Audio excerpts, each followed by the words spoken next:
Hello বন্ধুরা, তোমরা সবাই কেমন আছো? আশা করছি অনেক ভালো আছো আর আমি অনেক ভালো আছি। তোমাদের সকলকে সঙ্গে নিয়ে চলো আজকের ভিডিওটা স্টার্ট করা যাক।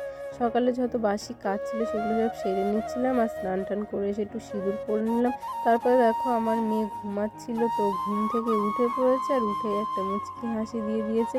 তারপরে দেখো মা আমাকে বললো যে সব সবজিগুলো কেটে দিতে, রান্না করবে। তাই দেখো আমি সবজিগুলো কাটতে বসে পড়েছি। আর এই ফুলটা তোমরা কে কে চেনো অবশ্যই কমেন্টে জানাবে।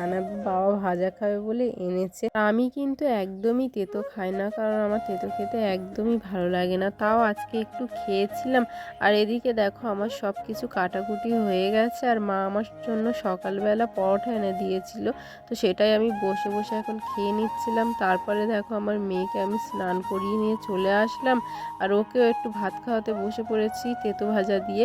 এখন মোটামুটি গরম পড়েই গেছে, তো সপ্তাহে বাচ্চাকে অবশ্যই একবার করে তেতো খাওয়ানো উচিত। আমার মেয়ের বয়স 1 বছর 2 মাস, তাই আমি ওকে একটু তেতো ভাজাতে ভাত খাওয়াচ্ছিলাম।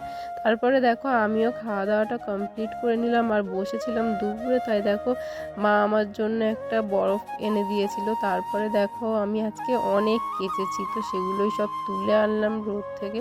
তারপরে দেখো এখানে সব কাপড় জামাগুলো গুছিয়ে নিচ্ছিলাম ভাঁজ করে করে। আর মেয়েরও অনেক জামা প্যান্ট কেচেছি, তো সেগুলো সব আমি গুছিয়ে নিচ্ছিলাম। আর মেয়ে যাবে বাইরে ঘুরতে, কারণ এটা ওর ডেলি রুটিন, ওকে নিয়ে যেতেই হবে। তো তার জন্য দেখো ওকে একটু রেডি করিয়ে দিচ্ছিলাম আর একটু তেল মাখিয়ে দিচ্ছিলাম মুখে। আর দেখো কত কাজে মুখে একদমই কিছু মাখতে চায় না। তারপরে দেখো একটু ওকে টিপ পরিয়ে দিলাম আর এখানে দেখো আমিও বাইরে ঘুরতে চলে এসেছি। আর দেখো আমাদের আম গাছে 2টো আম ধরেছে আর এখানে দেখো বাবা আমার মেয়েকে নিয়ে ঘুরছিল। তো ভিডিওটি ভালো লাগলে লাইক করে যেও। Okay bye.